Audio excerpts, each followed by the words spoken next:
Have you ever paused to think about how close you've been to danger without even knowing it? We guide you through these intense moments, one story at a time.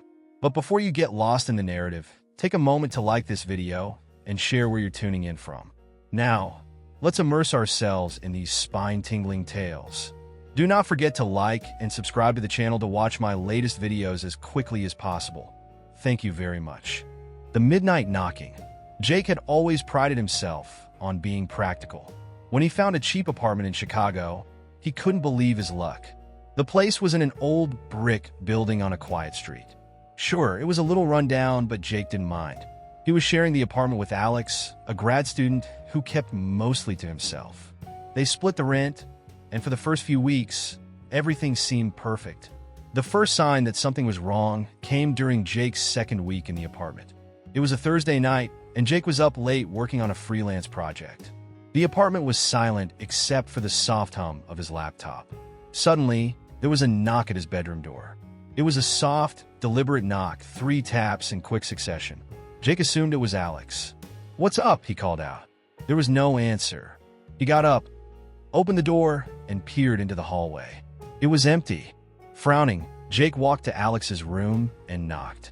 When Alex opened the door, he looked groggy and confused. "What is it?" Alex asked, rubbing his eyes. "Were you knocking on my door just now?" Jake asked. Alex shook his head. "I've been asleep. Maybe you imagined it." Jake shrugged it off and went back to work. But that night, as he lay in bed trying to sleep, the knocking returned. This time, it was louder and more insistent. The next morning, Jake told Alex about the strange noises. Alex seemed genuinely puzzled. "I've never heard anything like that," he said. "Maybe it's the pipes? This building is old, you know." Jake nodded, but he wasn't convinced. The knocking sounded too deliberate to be a mechanical issue. He decided to ignore it, chalking it up to his imagination. Over the next few nights, the knocking persisted. It always happened around the same time.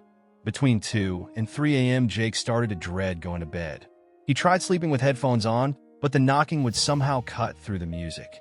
When he opened the door to check, there was never anyone there. One night, Jake decided to stay up and wait for the knocking.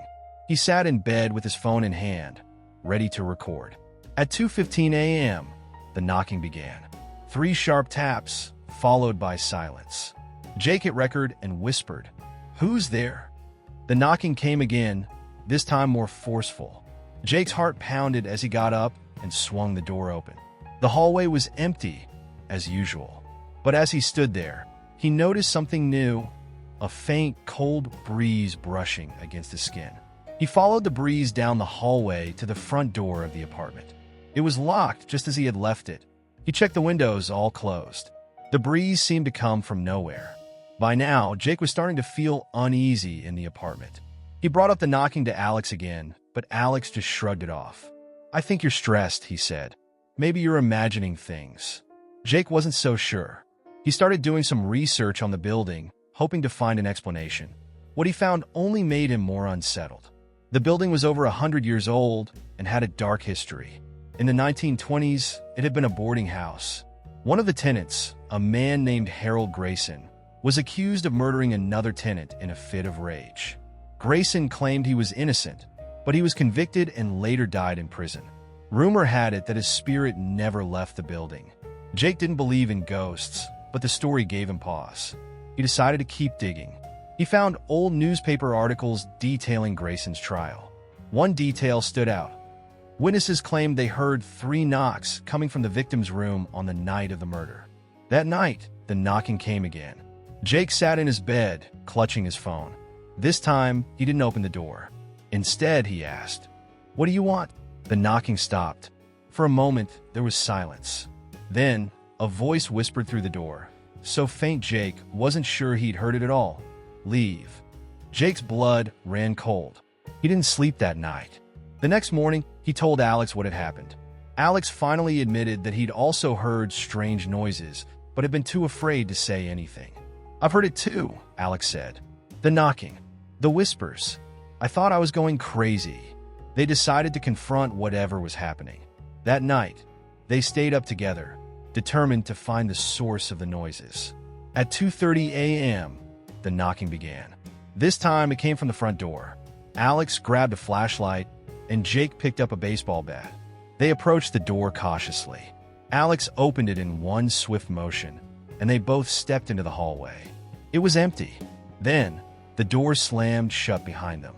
They spun around, but the hallway was still empty. Jake tried the doorknob, but it wouldn't budge. They were locked out. The next morning, a locksmith came to fix the door. He told them the lock hadn't been tampered with. It was as if it had locked itself from the inside. Jake and Alex were shaken, but resolved to stay in the apartment. They couldn't afford to move. The knocking continued, but now it seemed to follow them. It came not just at night, but during the day too. Sometimes it was at the bathroom door. Other times it was at the closet. Once it came from inside the walls. Jake couldn't take it anymore. He contacted a local paranormal investigator, a woman named Clara. She arrived with her equipment and spent an evening in the apartment. As night fell, Clara set up cameras and audio recorders. She asked Jake and Alex to remain silent while she conducted her investigation. At 2:20 a.m., the knocking started. Clara sat calmly listening. "If someone is here," she said, "make your presence known." The knocking grew louder, more frantic. Clara placed her hand on the wall and closed her eyes. When she opened them, her face was pale. "There's something here," she said. "It's not just residual energy. It's intelligent. And it's angry."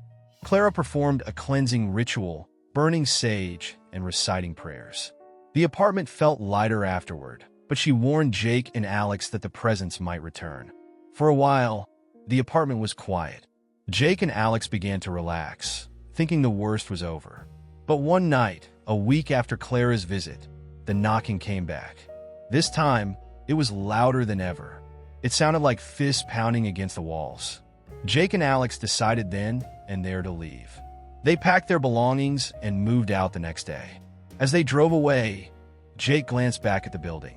For a brief moment, he thought he saw a figure standing in the window of their old apartment, watching them leave. Jake never went back to the apartment, but sometimes late at night he would wake up to the sound of knocking. 3 soft taps, followed by silence.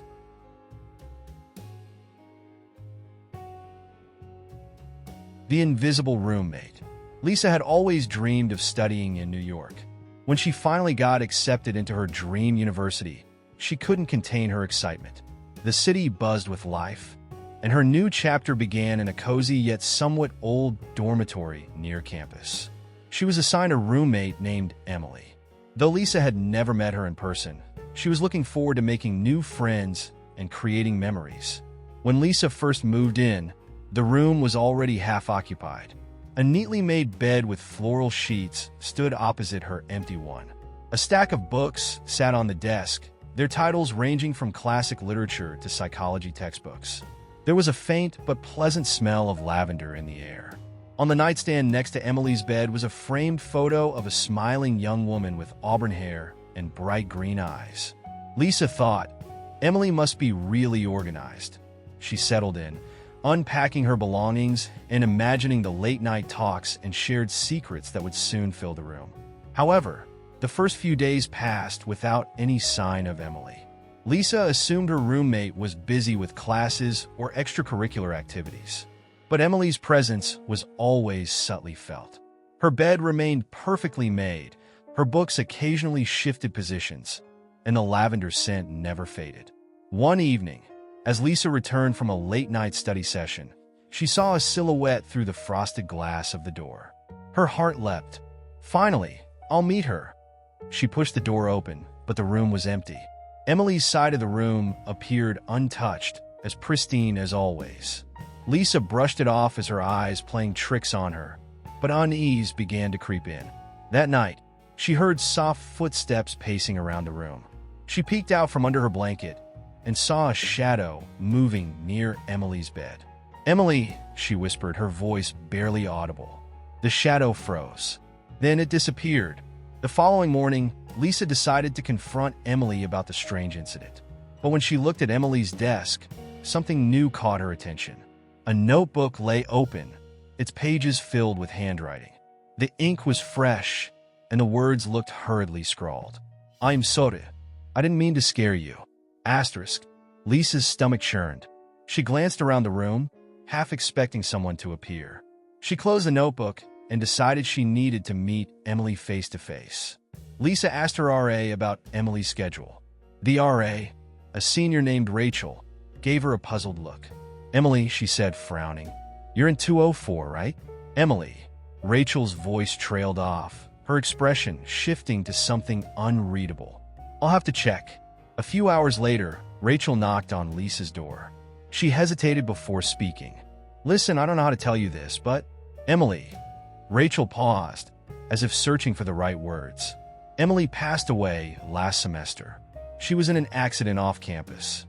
Lisa felt the blood drain from her face. "That's not possible," she stammered. "Her things are here. Her bed, her books, her perfume." Rachel looked genuinely confused. "We cleared out her belongings months ago." "Are you sure?" Lisa didn't wait for her to finish. She turned back in her room and slammed the door shut. Her mind raced. Asterisk, this must be a mistake. It has to be. Asterisk. That night, Lisa lay awake, staring at the ceiling. She couldn't shake Rachel's words. At some point, exhaustion overtook her, and she drifted into an uneasy sleep. She awoke suddenly to the sound of soft humming. The room was bathed in the faint glow of moonlight filtering through the blinds. Sitting at the desk, her back turned to Lisa, was a figure. Lisa's breath caught in her throat. "Emily," she whispered, her voice trembling. The figure didn't move. Lisa slowly reached for her phone to turn on the flashlight. The light cut through the darkness, but the chair was empty. Yet the lavender scent was stronger than ever. Lisa's hands shook as she clutched her phone. She noticed something on the mirror above Emily's desk. Written in foggy condensation were the words, asterisk, "I'm still here." Asterisk. The following days were a blur of fear and confusion. Lisa tried to convince herself it was all in her head, but the signs grew more unsettling. Objects moved when she wasn't looking. The humming returned at night, and sometimes she caught fleeting glimpses of a figure in the corner of her eye. Desperate for answers, Lisa began researching Emily's life. She found old news articles confirming what Rachel had said. Emily had died in a tragic car accident. A drunk driver had run a red light, ending her life on the spot. One article included a photo of Emily. It was the same photo in the frame on her nightstand. Lisa's chest tightened. Why is her presence still here? One night, Lisa decided to confront whatever was happening. She sat on her bed, holding the framed photo of Emily. "Emily," she said aloud, her voice steady despite the fear bubbling inside her. "If you're here, I'm not afraid, but I need to know why you're still here."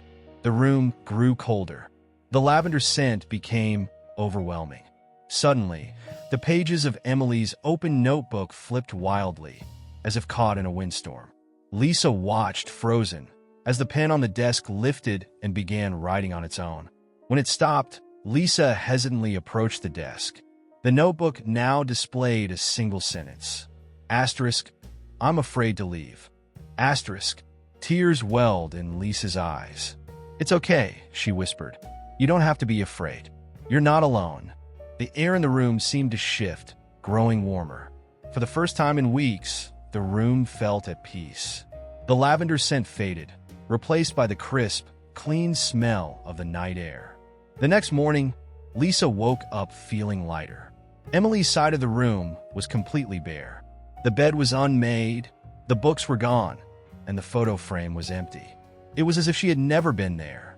But Lisa knew better. She had felt Emily's presence, her fear, her longing. And now, she hoped Emily had found the peace she deserved. Lisa stayed in the dormitory for the rest of the semester, but Emily never returned.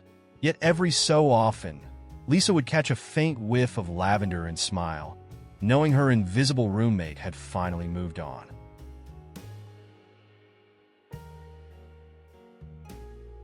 The locked room. Sarah had been searching for an affordable apartment in Boston for weeks.